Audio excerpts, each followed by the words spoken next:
Bueno, muy buenas noches para todos, muchachos. Señoritas, ¿cómo están?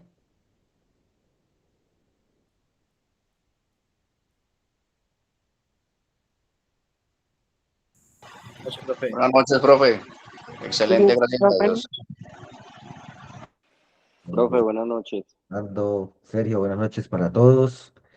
Bueno, vamos a iniciar hoy con esta clase de gestión del sistema de salud, una nueva más que vamos a tener, como siempre, pues que el privilegio de que ustedes estén en estas clases tan importantes y sobre todo, pues que participemos y entendamos los temas. Hoy vamos a dar digamos que un alargue, lo que hemos venido hablando en estas últimas tres clases sobre gestión del sistema de salud, y hoy vamos a hablar de esos indicadores de calidad en salud, que pues como lo hablamos, los indicadores son esas, digamos, puertas o esas variaciones que nosotros podemos hacer tanto como usuarios como trabajadores del sistema de salud, si lo somos, sobre todo para saber cómo vamos en cuanto a acciones de medir, de datos de mejora y sobre todo esos indicadores que posiblemente pueden aumentar calidad en servicios de salud. Acuérdense que cuando hablamos de calidad es esa forma en la que nosotros como usuarios o como prestadores de servicios de salud podemos mejorar todo este tipo de acciones que vamos realizando en cada una de nuestras labores, pues como su nombre lo dice, pues laboralmente hablando en el sistema de salud y sobre todo como usuarios para que ese tipo de indicadores hablen de una forma diferente en cuanto a prestación de servicios de salud, ¿cierto? Entonces, esos objetivos de hoy que comprendamos cuáles son los indicadores de calidad. Ojo que aquí estamos hablando ya de calidad de servicios de salud, no estamos hablando de histología, sino de calidad.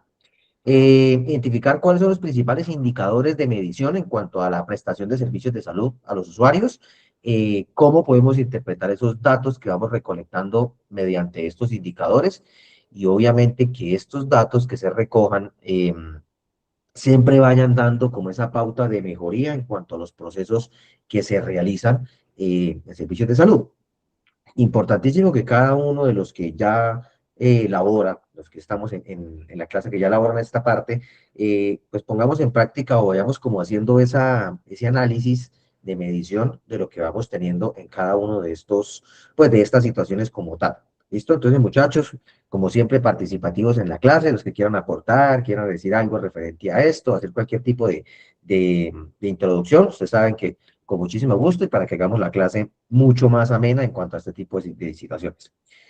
Empecemos pues por definir qué es un indicador, ¿cierto? Pues cuando hablamos de este tipo de situaciones, es esa cuantía que permite evaluar de forma objetiva cualquier desempeño en procesos en servicios de salud, ya sea administrativos o sea operativos, porque recuerden que no solo podemos evaluar la parte de operatividad, ¿cierto? Los médicos, enfermeros o cualquier tipo de actor operativo en el sistema de salud, sino que también la parte administrativa, porque si hemos, pues lo que hemos tenido en cuenta en las clases anteriores es que este tipo de acciones van siempre de la mano en la parte administrativa y operativa, obviamente para que la cadena de sucesos funcione, como lo hemos visto en las clases, ¿cierto?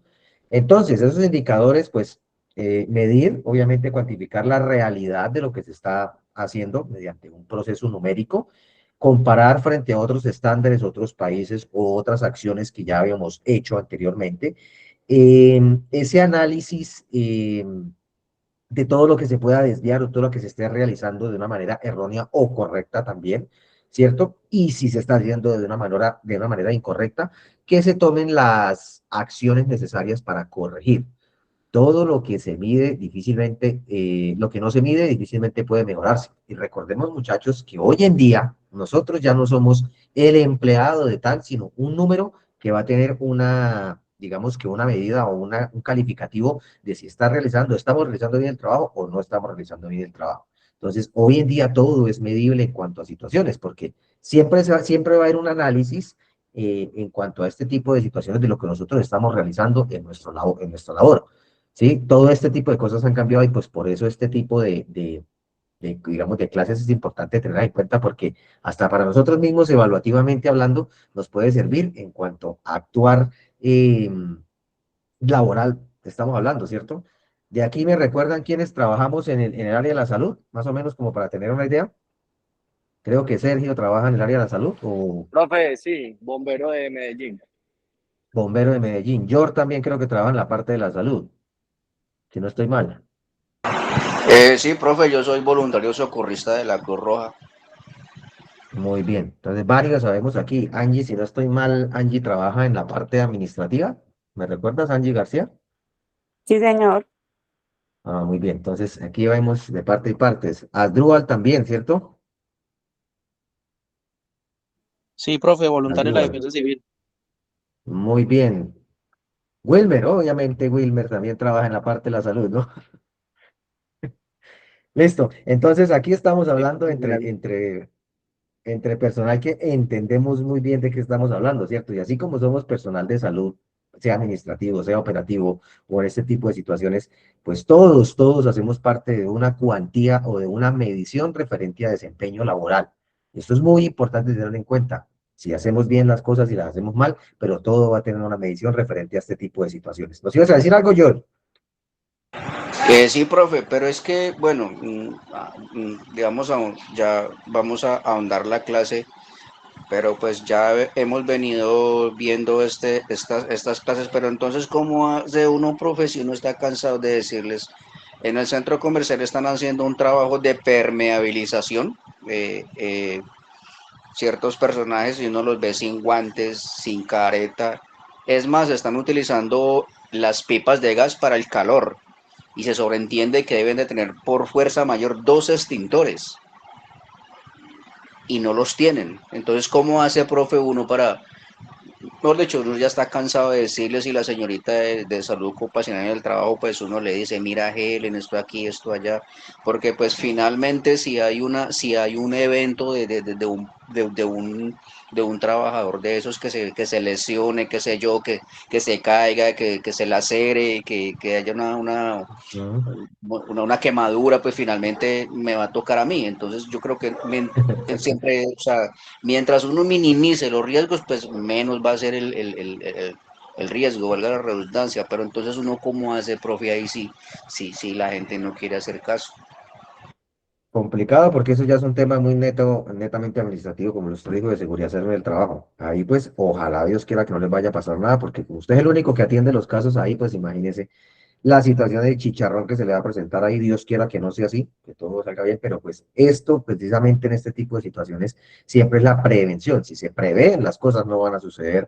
eh, este tipo de situaciones tan lamentables en lo que estamos hablando. Mire que un caso muy particular de todo lo que estamos hablando es lo que está pasando ahorita en Venezuela, que no podemos ser, digamos que, un poco independientes o apáticos a este tema.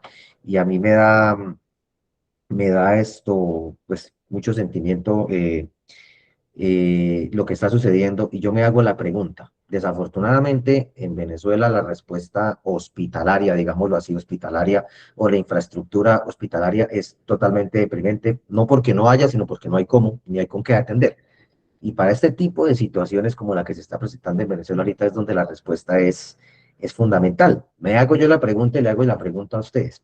¿Ustedes creen que si este tipo de sucesos, como lo que el terremoto que acaba de pasar en Venezuela, que no estamos muy lejos, se llegase a presentar en Colombia, ¿ustedes creen que nuestra capacidad instalada o al menos nuestro nivel de respuesta es mejor que el que tienen en este momento en Venezuela? Yo considero que sí, ante muchas situaciones, pero para una magnitud como la que se presentó en Venezuela, yo creo que no estamos preparados para esto. Pero no sé ustedes qué creen referente a esto, muchachos. Sergio, ¿me ibas a decir algo?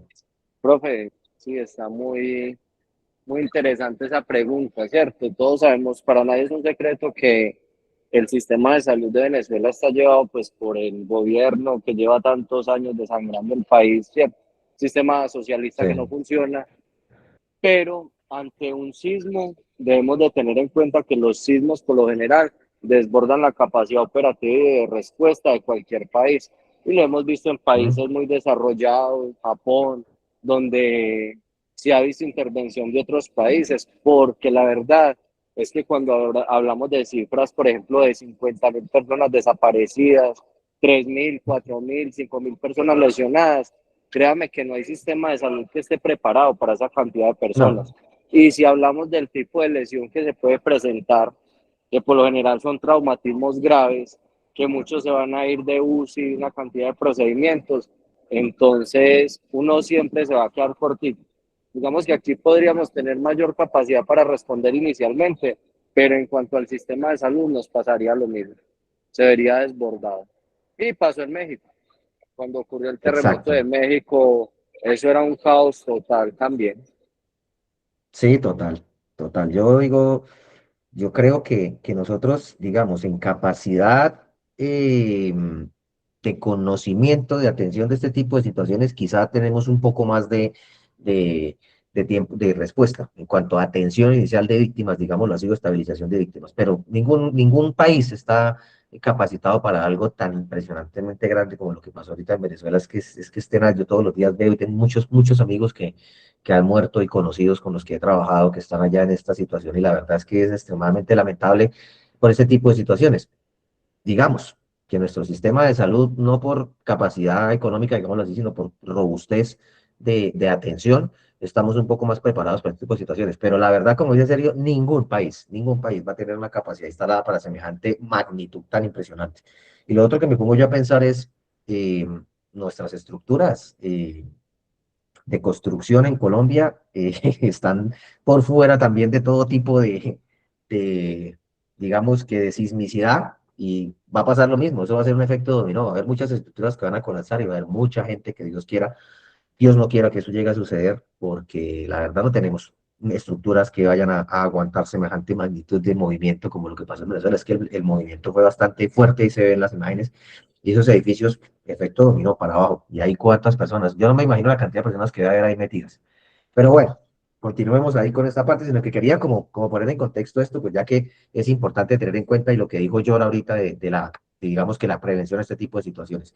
Importante, muchachos, que se averigüen sobre la mochilita de la vida, que es muy importante que cada uno los tenga en su casita, que son implementos necesarios para este tipo de situaciones que pueden marcar diferencia entre vida y muerte en atención de este tipo de situaciones. Eso es algo que, ciertos elementos que hay que tener uno ahí como para este tipo de situaciones, si llegado al caso podemos hasta cogerlo, pero son cositas que pueden ayudar mucho en este tipo de situaciones de estructuras colapsadas. Bueno, muchachos, seguimos.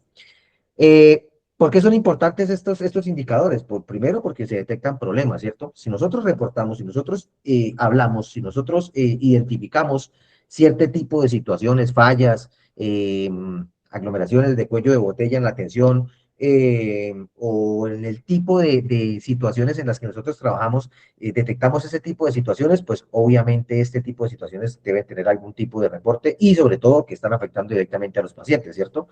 También es importante porque ayuda a medir resultados. Si estamos en una situación de medir de situaciones, eh, de metas, de procesos, de proyectos o de indicadores malos, pues obviamente vamos a medir. Cuéntame, Sergio, ¿ibas a decir algo? Profe, sí, ya que usted tocó el tema, sería bueno esta semana de pronto si puede en una clase que sacara el espaciecito y tocáramos ese tipo de mecanismos de lesión, que habláramos de lo que son los síndromes compartimentales, tratamientos con líquidos, síndromes de aplastamientos prolongados, porque no estamos muy lejos, como bien mencionó ahorita, de que a nosotros nos pueda ocurrir algo similar. Recordemos que nosotros Sí. pertenecemos, estamos pegaditos también del cinturón de fuego del Pacífico, que es una zona de convergencia de dos placas tectónicas y en cualquier momento se puede desatar un chicharrón de eso y es bueno, digamos, estar preparado, ese conocimiento nunca sobra. Sí, Sergio, sí. Precisamente esta mañana tuvimos una reunión con el instituto y estamos hablando precisamente de eso en atención hospitalaria, pues qué hacer ante este tipo de situaciones, el síndrome compartimental, que es una de las situaciones más complicadas en cuanto a atención bueno, una de las tantas complicaciones o los manejos de hemostasis por aplastamiento, muchas otras situaciones que se pueden presentar en ese tipo de situaciones. Entonces estamos preparando precisamente una clase como para poner en contexto ciertas medidas o ciertas acciones que podemos tener en cuenta nosotros como APHs o como primeros respondientes ante este tipo de situaciones. Sobre todo porque es algo que nos puede servir no solo para ayudarse, sino hasta para nuestra misma familia, como en muchos casos está pasando en este caso. Entonces, sí, Sergio, ya estamos trabajando precisamente en eso con el instituto porque pues es importante que lo tengamos en cuenta. No estamos exentos de que algo suceda así, la Tierra se está moviendo demasiado Si ustedes se han puesto a mirar las informaciones, ha temblado en casi todo el cinturón de fuego del Pacífico y ha habido muchas réplicas en Venezuela y en esta zona también. Además que nosotros en Colombia estamos también en una zona en la que es sismológicamente activa todo el tiempo. Entonces sí, eso lo vamos a hacer, estamos trabajando en esa parte pues como de tocar ese tema, aunque es un tema muy amplio, pero pues queremos como indicar muchas cosas que podemos hacer ante este tipo de situaciones. Entonces sí vamos a hacerlo. Ahí vamos tratando de cuadrar ese tipo de cositas. Bueno, muchacho, entonces, medir resultados obviamente también sirve para evaluar la calidad de la atención de servicios. Todos los indicadores pueden medir y evaluar calidad, ¿cierto? Y también para tomar decisiones ante lo que se está presentando en cualquier tipo de acción o de administración y que este tipo de decisiones por una base científica y objetiva, necesaria obviamente para la mejora y para la calidad en tomas de decisiones, digamos, gerenciales o administrativas en, digamos, vamos a poner un ejemplo como para que entendamos esta parte. Digamos que en un hospital está funcionando mal el sistema de triage, que generalmente funciona mal en casi todos los hospitales. ¿Por qué? Por ciertas situaciones que se presentan o por cierto tipo de consultas no urgentes que generan congestión en el tipo de urgencias. Entonces, hay horarios o picos altos y picos bajos en los que hay mucha más consulta en ese tipo de situaciones. Entonces, ese tipo de situaciones generan molestia para los usuarios que son los directamente implicados. Entonces, es ahí donde este tipo de indicadores puede ayudar a que se tomen decisiones diferentes para la atención o para la mejora en este tipo de situaciones en atención de salud. Obviamente puede ser aplicado en muchas otras acciones, administrativamente también, cuando vamos a sacar la consulta, el ingreso a urgencias y se demora la atención inicial de la entrega de documentos o de datos, también puede ser, o la asignación de citas médicas o la asignación de citas de consultas, etcétera. Todo ese tipo de situaciones, pues obviamente pueden ser detectadas mediante este tipo de acción de indicadores. Entonces, digamos que hay tipos de indicadores, hablando del sistema de salud como tal, y una cosa es pues la parte estructural, que evalúa todos los recursos disponibles y la capacidad instalada en el talento humano, los procesos que miden la ejecución de actividades y la adherencia de cada uno de esos protocolos y actividades a la oportunidad de la prestación. El resultado, obviamente, que va a valorar ese impacto bueno o malo de las intervenciones del personal en salud, administrativo y operativo, y obviamente que todos estos indicadores en salud siempre tienen que ir enfocados en la prevención y la seguridad de pacientes.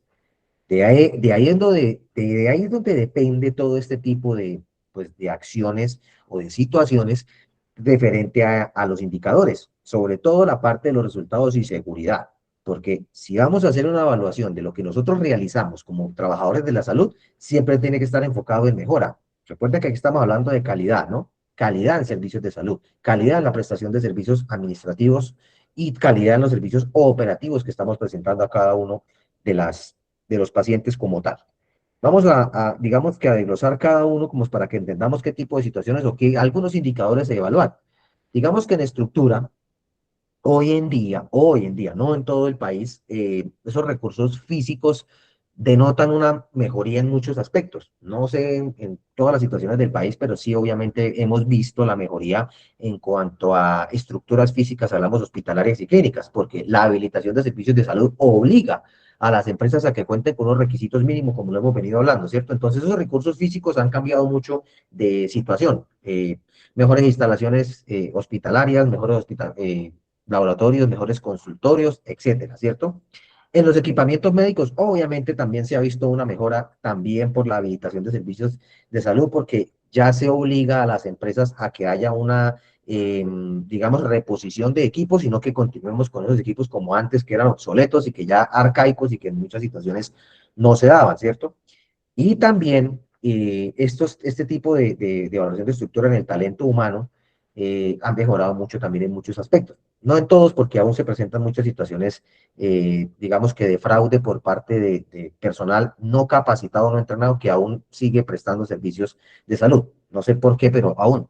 Recordemos que cualquier persona que trabaja en el sistema de salud en Colombia debe estar afiliado, o no afiliado, sino inscrito en el RETOS, que es el Registro Único de Trabajadores de la Salud. Si una persona médico, paramédico, enfermero, bacteriólogo, todo el personal que trabaje y labore en el sistema de salud de Colombia debe tener una inscripción en el reto, si no, no puede laborar ni en la parte pública ni en la parte privada.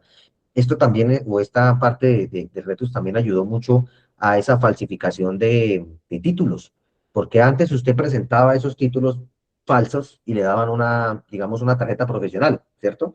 Hoy en día, si usted no está certificado en el RETUS, pues no puede presentar este tipo de situaciones.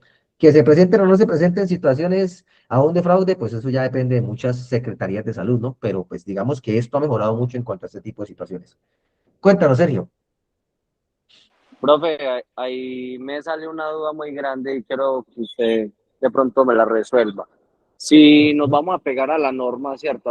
A lo legal como debe ser, eso significaría básicamente, por ejemplo, que todos los bomberos deberíamos de ser personal de salud certificado.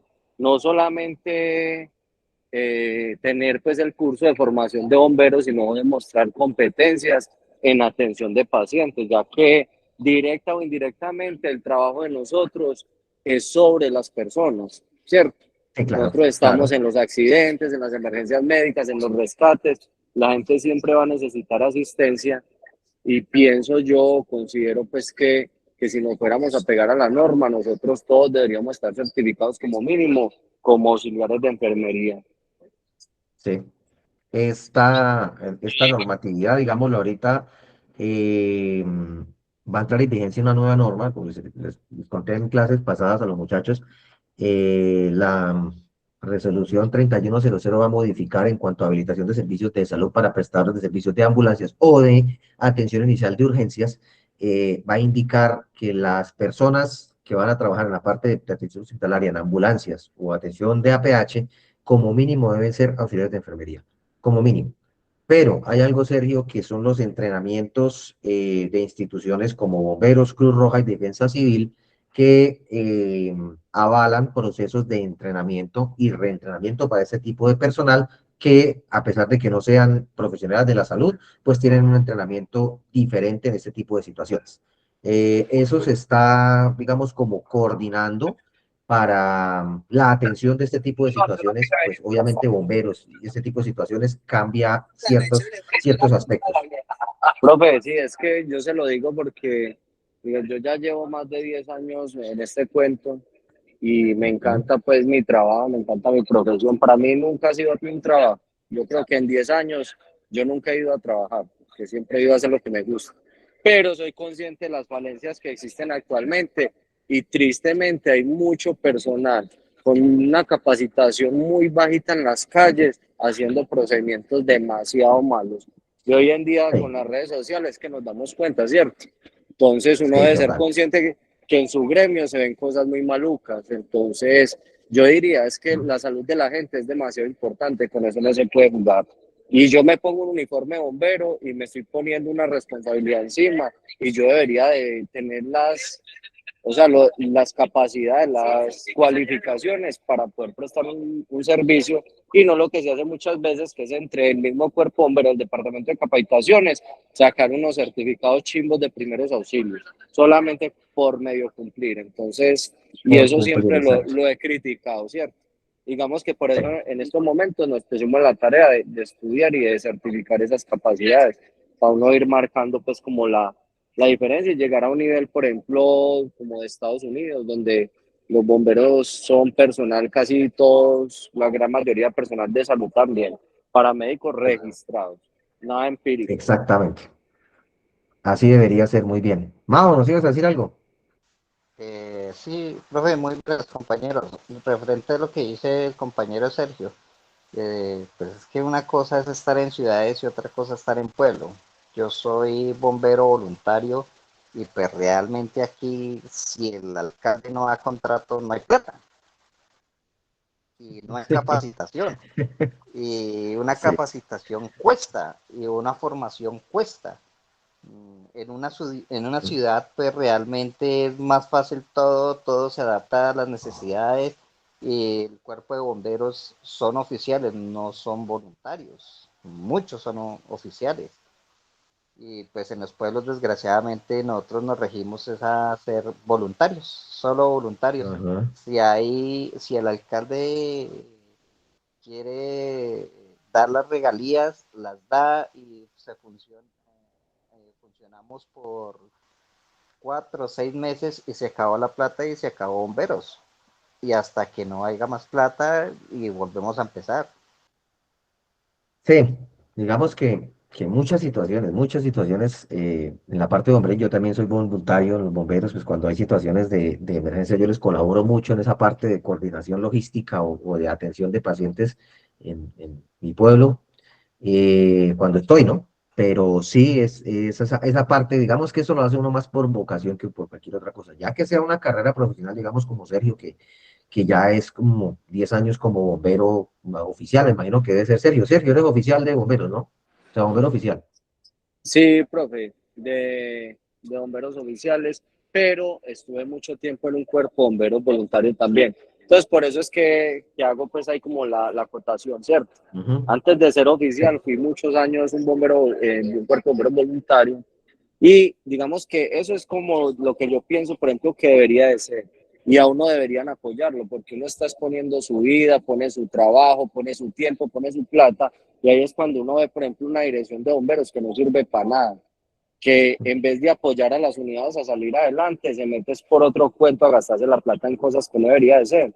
Pero por lo menos dar como esa formación, como coger los bomberos, venga muchachos, vea, les vamos a financiar tanto. Ya, por ejemplo, York está poniendo de su dinero para capacitarse, para hacer una mejor unidad. Y así como él, creo que hay muchos que están en el mismo proceso, ¿cierto? Porque van viendo la necesidad de que uno, digamos que con un curso de primeros auxilios se va quedando cortito y ya uno busca es sí, profesionalizarse. Ojalá algún día pues se dé ese exacto. apoyo por parte de las alcaldías que tienen plata para todo, para robar, menos para lo más importante.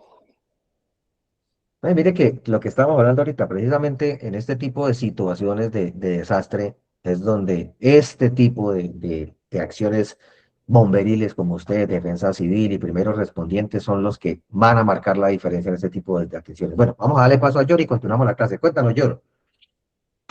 No, profe, yo te iba a hacer una pregunta. Yo creo que como Sergio, como los demás compañeros, pues a diario, en nuestro diario vivir y por la calle vemos malos procedimientos y pues obviamente eso está mal hecho. Entonces nosotros que estamos aprendiendo quisiéramos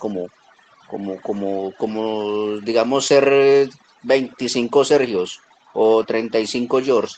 Entonces, profe, mi pregunta es, en cuanto a la norma que tú dices que va a salir, ¿qué va a pasar con esas personas que prestan un mal, por ejemplo, las ambulancias que por el SOAT es que van y hacen, porque recogen el paciente, porque ni siquiera lo atienden, lo recogen? Sí. Entonces, ¿qué va a pasar con esas instituciones? Todas esas instituciones que no cumplan con los requisitos salen.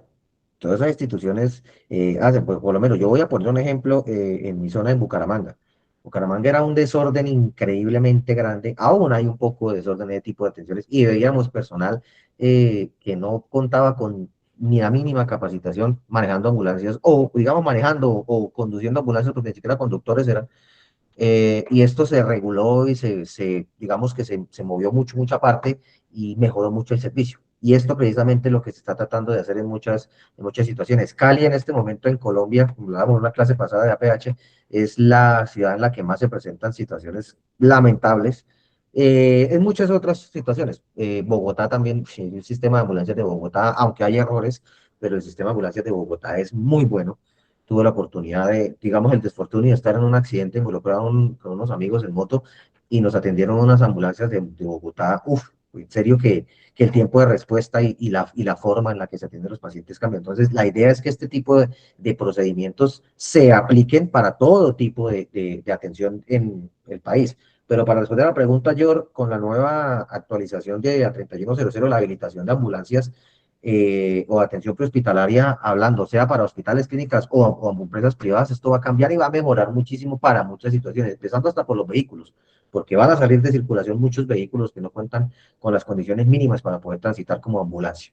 Entonces, todo eso va a cambiar muchísimo.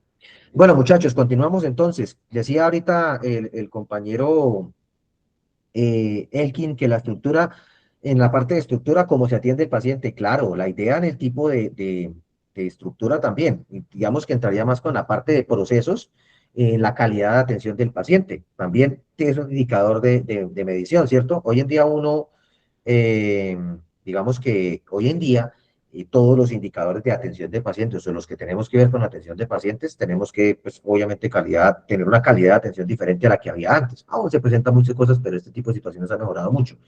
Que los protocolos sean guiados y los protocolos sean las directrices para atención de pacientes y que sobre todo esos pacientes tengan una oportunidad de servicio. Pues cuando hablamos de oportunidad de servicio es que simplemente los procesos van a mejorar y que ese tipo de procesos pues obviamente van a dar calidad en la atención a pacientes. Digamos que en esos indicadores también lo que la parte de resultados, pues ya acá pusimos un ejemplo, tasas de mortalidad y complicaciones clínicas. Cuando hablamos de indicadores en un hospital, vamos a decir, entonces, si en un hospital en el servicio de urgencias murieron 7 personas en un turno de 12 horas, ¿qué pasó? ¿Por qué murieron tantas personas en un turno? Ok, que fue por un accidente de tránsito múltiple que llegaron varias víctimas o porque es un tipo de virus que llegó, entonces este virus mató tantas personas y así sucesivamente, poniendo un ejemplo, ¿no? Entonces, las tasas de mortalidad y también complicaciones clínicas. En complicaciones clínicas vamos a tener en cuenta, digamos, los procesos quirúrgicos o procesos de atención de procedimientos en pacientes. Como hablábamos la clase pasada, 3 pacientes se me infectaron. Entonces, esas infecciones, ¿por qué se realizaron? ¿Qué es lo que está pasando? ¿Qué procedimiento no está funcionando? Y así sucesivamente. Entonces, esos indicadores me pueden dar a mí un resultado y obviamente que esos resultados vayan a tener una mejor convergencia en cuanto a mejora.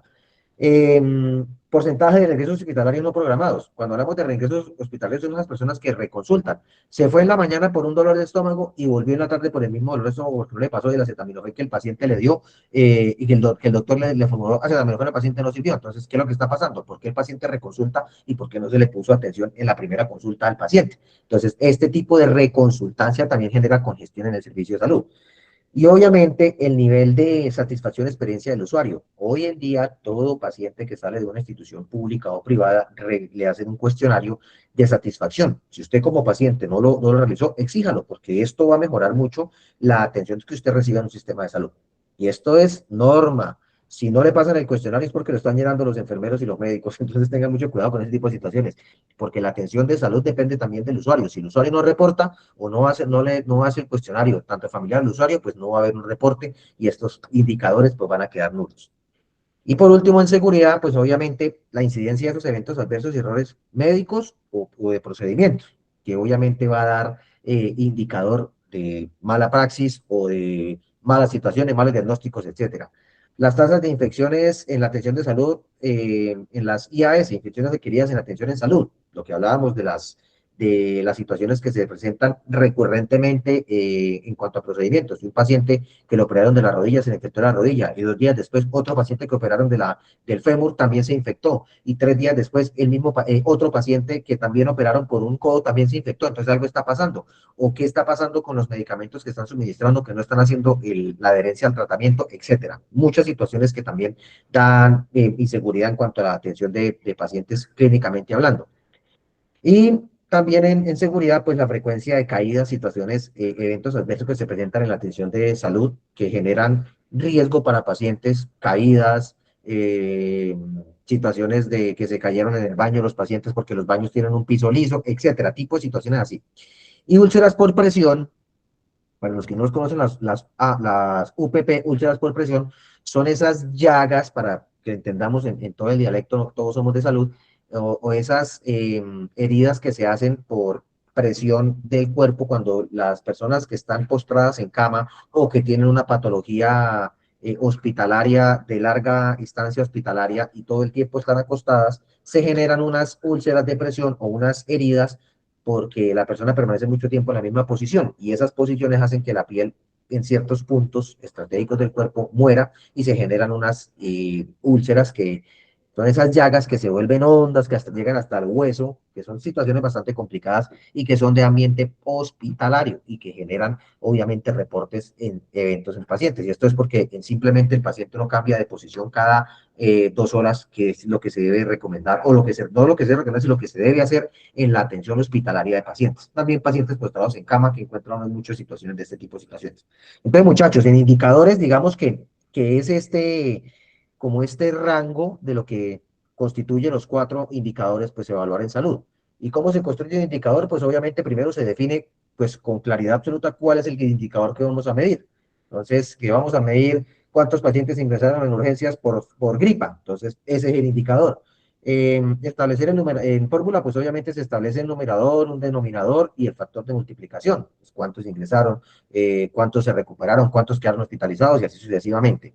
La frecuencia, pues con qué frecuencia están consultando los pacientes en el hospital asociado a síntomas gripales, ¿cierto? Y si vamos a hacer esa secuencia en un indicador mensual, semanal, trimestral, anual, pues dependiendo de los indicadores que cada una de las situaciones requiera, ¿cierto? Y obviamente, ¿quién va a ser la persona que se va a encargar de hacer este tipo de indicador? Si ya es la parte administrativa, la parte operativa o algún tipo de auditoría que va a hacer estos indicadores.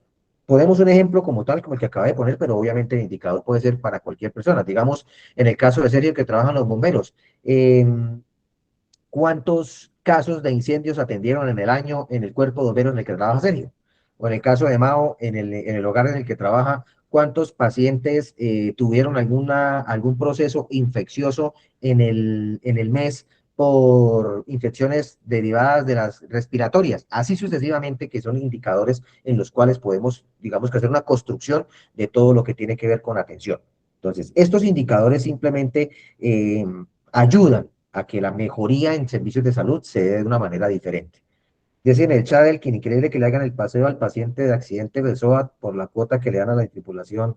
Lo vi en Ibagué. Bueno, ahí les aclaro un poquito referente a esta parte que vi que generó un poquito de polémica. Las ambulancias en Colombia que recogen accidentes de tránsito pueden hacer uso del cobro de traslado por paciente en atención de ambulancias. Las ambulancias que trabajan con SOAT trabajan pues obviamente porque el SOAT paga 300, quedó en 324.000 pesos cada traslado que se realiza a un paciente, pero eso es SOAT, no llega a la clínica y la clínica le dijo, tome 324.000 pesos. No, eso tiene un costo, un trámite bastante largo, digámoslo así, para el cobro de este tipo de traslados de pacientes, y si el traslado fue efectivo o no efectivo, es que eso tiene una serie de procesos administrativos para ese tipo de situaciones. Pero sí, las ambulancias, hay empresas que se dedican a trabajar para recoger accidentes de tránsito, que hagan bien o mal el trabajo, eso ya depende de muchos otros factores, precisamente para eso que está trabajando, para que las empresas no cometan este tipo de, digamos, de malas praxis en este tipo de situaciones. Bueno, seguimos. Dichos datos pueden ser interpretados en gráficos, pueden ser interpretados o comparados con metas de meses anteriores o con metas de otros hospitales o con metas que se trace cada una de las empresas o cada uno de los indicadores. Entonces, digamos que el hospital quiere poner una meta de que no se realicen eh, que durante el mes no haya ninguna caída de pacientes de las camillas. Vamos a poner un ejemplo así, ¿no?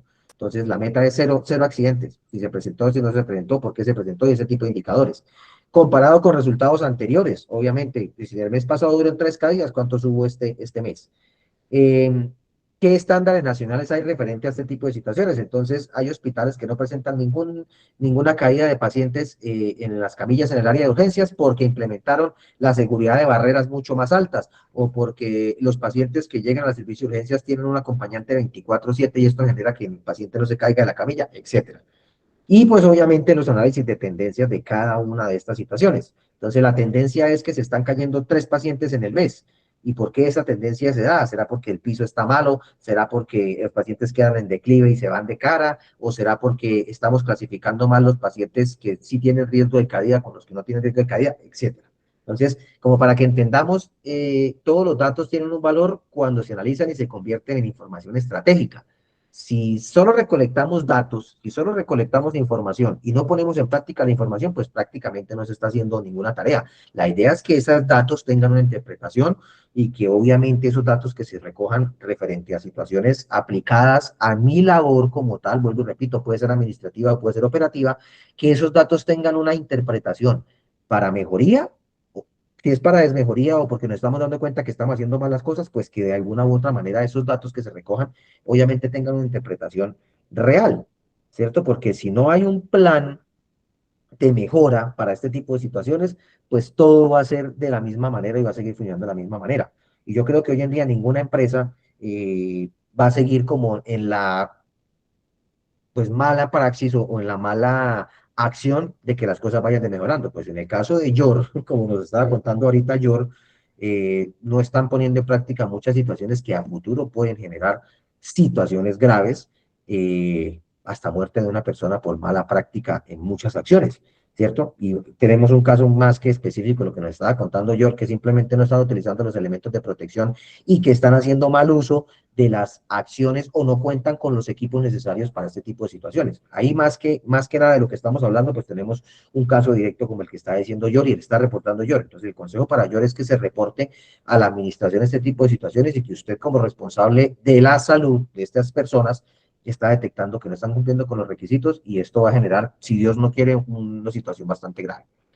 Bueno, entonces, ese uso de los indicadores para la mejora, pues obviamente la finalidad principal es detectar fallas y se identifican de esas fallas que desvían la calidad de atención, enfocándolo en salud, eh, se identifican fallas tempranas, obviamente que se hagan situaciones que prevengan este tipo de situaciones y que se corrijan. También, obviamente, pues prioriza las acciones y ayuda a que se enfoquen ciertos recursos o ciertas cosas o esfuerzos operativos, logísticos, en situaciones críticas que van a generar un mejor impacto en la solución de los errores. Vamos a poner un ejemplo, por lo menos yo quiero preguntarle a alguien administrativo, bueno, está Angie. Angie, por lo menos, ¿qué falla en tu labor como parte administrativa? Creo que tú eres de servicio al cliente o algo así.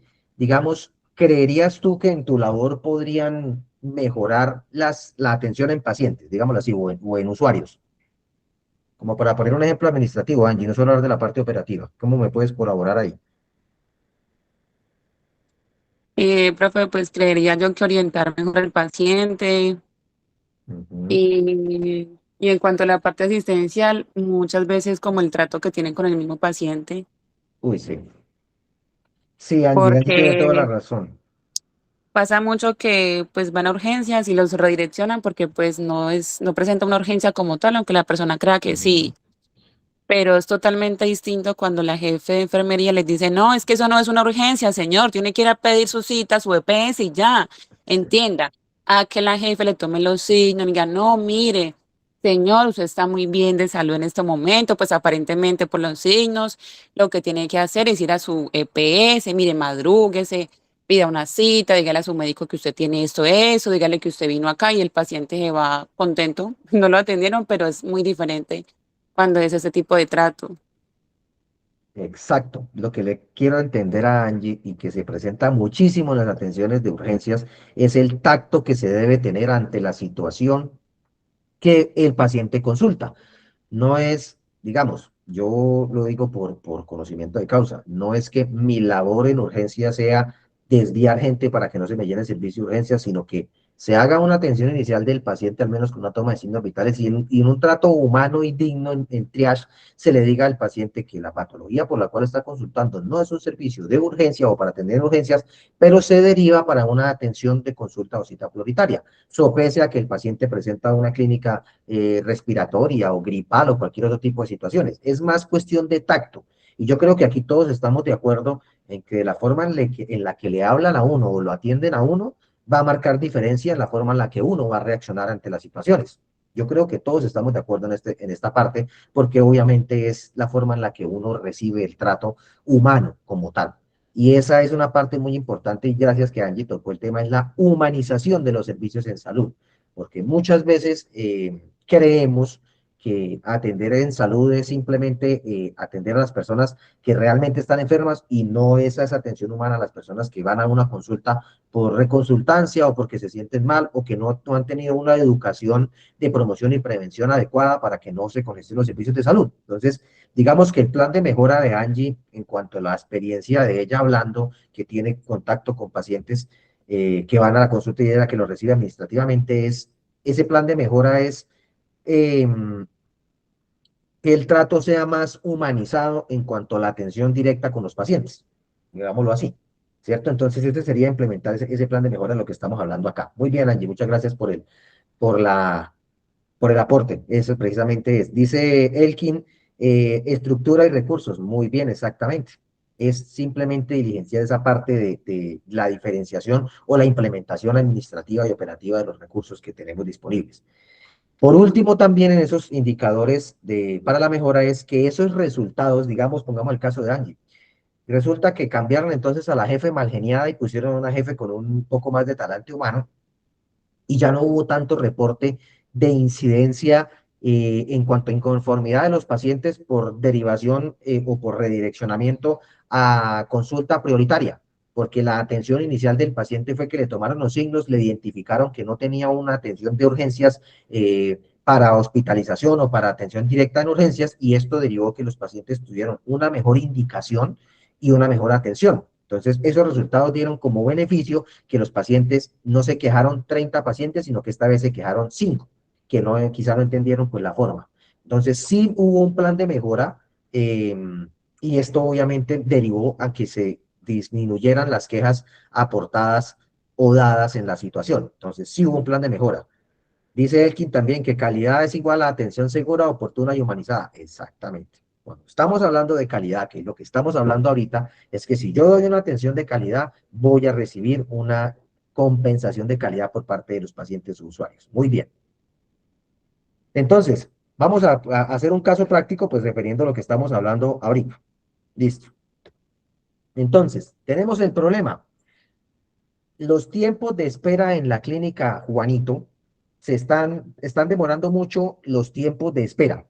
Entonces, un indicador es el tiempo promedio de atención. En este momento, el tiempo promedio de atención por paciente se está derivando a 17 minutos.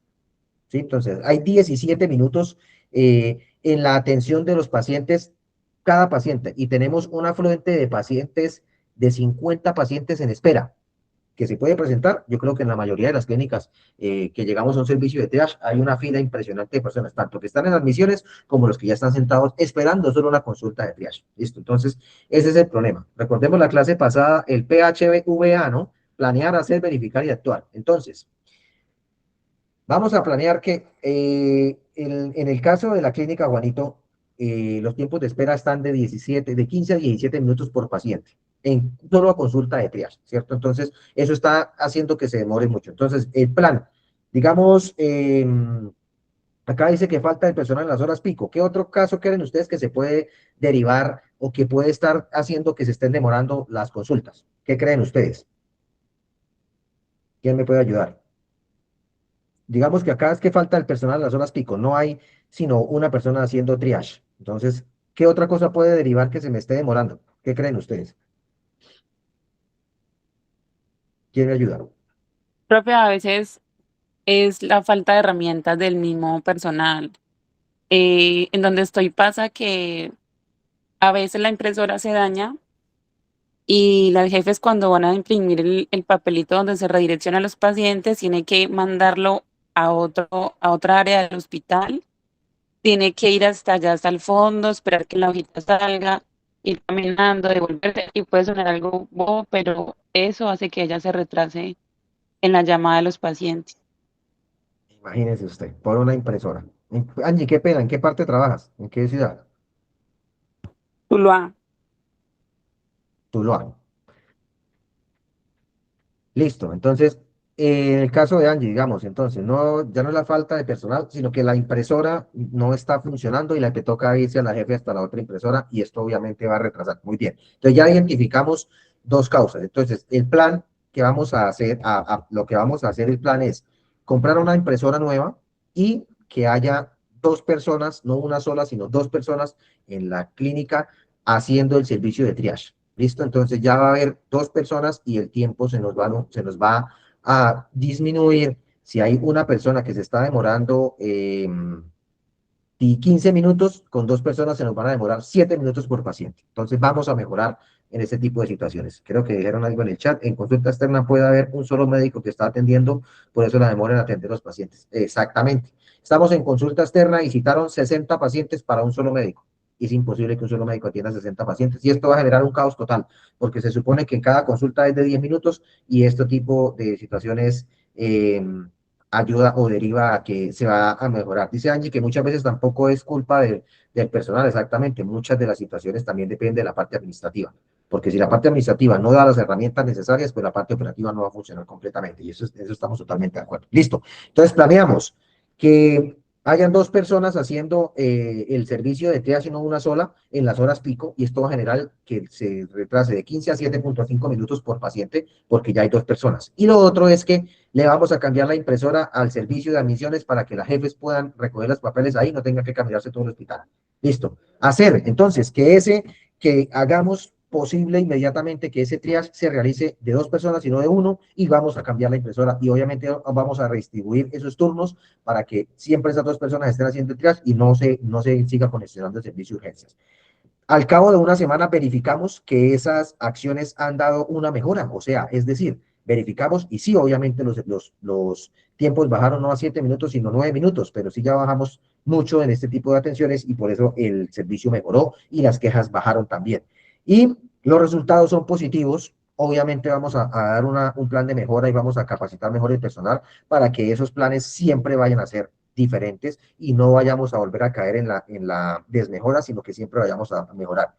Este planear hacer verificado actuar, en el caso que acabamos de poner, dio como resultado de que sí mejoraron los tiempos de respuesta y sí pudimos hacer una mejor atención para estos pacientes. Entonces, sirve de mucho los indicadores, porque los indicadores nos dieron como resultado de que sí hubo mejoría, de que sí hubo atención, de que pusimos la queja y la parte administrativa nos compró una impresora nueva, entonces Angie ya no va a tener que ponerse a pelear con los jefes para que sí imprimo o no imprimo, sino que ya hay una impresora de 3 canales, las cuales todos pueden mandar a imprimir y todos se va a imprimir diferente. ¿Sí? Entonces, esto sirve para recordar y para ya ideas claves como para tener en cuenta en este tipo de situaciones de lo que estamos viendo ahorita, muchachos. Yo sé que hoy fue muy teórica, pero pues también es importante tener en cuenta esto. Que la gestión orientada o los indicadores siempre va a ser como esa brújula o esa guía en la administración de salud. Esa gestión orientada, como decía Angie ahorita, no siempre es culpa de la parte operativa, sino que la parte administrativa tiene un juego muy importante en la atención. Si los equipos con los que están trabajando en la parte administrativa y que también tienen que utilizar la parte operativa no funcionan, pues esto va a retrasar de una manera impresionante las acciones que siempre van a tener como resultado una mala atención en los usuarios. Y acuérdense que aquí trabajamos con gente. Si estamos hablando de salud, trabajamos con gente. Entonces es importante eso. Eh, Existen diferentes tipos de indicadores para evaluar cada dimensión de lo que estamos hablando, ¿cierto? Entonces, una visión integral es que cada área tenga como esa retroalimentación de indicadores o de evaluación y de todo lo que tiene que ver con este tipo de situaciones.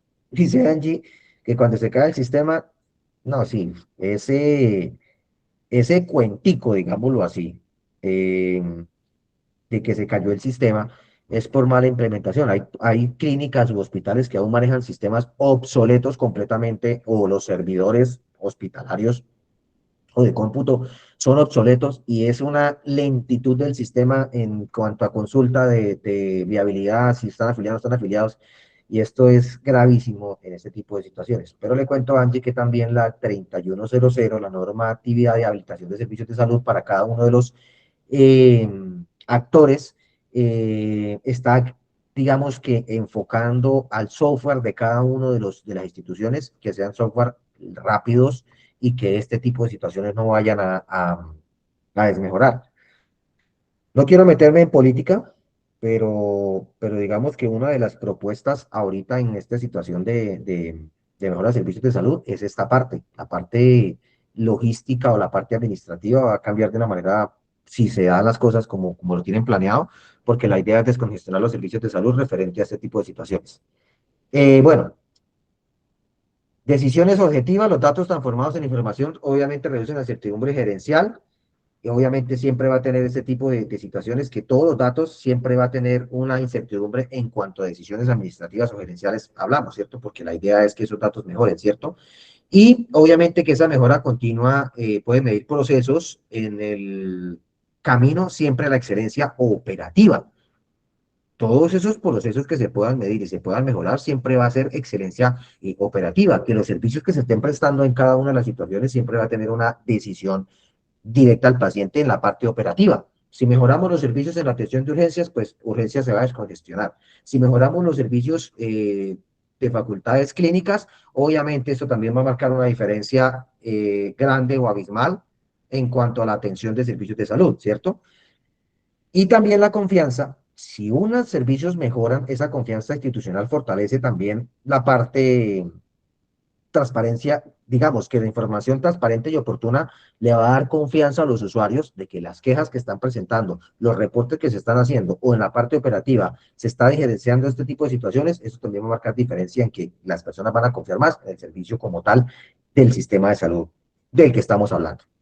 Entonces, muchachos, como ya para terminar la parte de la clase del día de hoy, todos los indicadores que nosotros como parte administrativa, parte operativa o parte directiva de una clínica o una institución podamos tener como aporte voluntario, hago la aclaración. Si ustedes hacen parte del sistema de salud, sea cual sea el área en la que ustedes trabajan, y ustedes tienen este tipo o implementan este tipo de acciones del reporte o de los indicadores, esto puede dar mejoría en cuanto a su trabajo, a su labor y sobre todo que el servicio de salud forme una diferencia en cuanto a la atención directamente con los pacientes. Si nosotros tenemos unos indicadores los cuales cumplimos y llevamos esa guía, podemos mejorar servicios de salud. Entonces, muchachos, esta fue la clase del día de hoy. Yo sé que fue bastante teórica, más que práctica hoy, pero bueno, gracias a Dios participamos y pues discernimos de varios conceptos. Recuerden que las clases siempre van a quedar grabadas, que también pueden tener acceso al material didáctico por parte de la plataforma. Nos vemos el jueves con atención prehospitalaria. Tenemos un tema bastante bueno para el jueves y obviamente la digamos, solicitud de serio que hablemos de la parte de atención en cuanto a desastres, la vamos a hacer, estamos trabajando en esa clase, no sé si la alcancemos a hacer para el jueves o la vamos a ver para la próxima semana, pero muchachos, vamos a ver esa clase que es muy importante que la tengan en cuenta. Nos vemos el martes nuevamente con otra de clase del sistema de salud y sobre todo, pues muchachos, ahí vamos cuadrando y vamos hablando todo. Buenas noches para todos, muchachos, que descansen. Profe, Recuerden que el muchas jueves gracias. está buena la clase. Muchas gracias, muy Muchas Listo, gracias, interesante. muchachos, que Muchas profe. pasen buena gracias, noche. profe. Muchas gracias. Qué bueno que les guste, muchachos.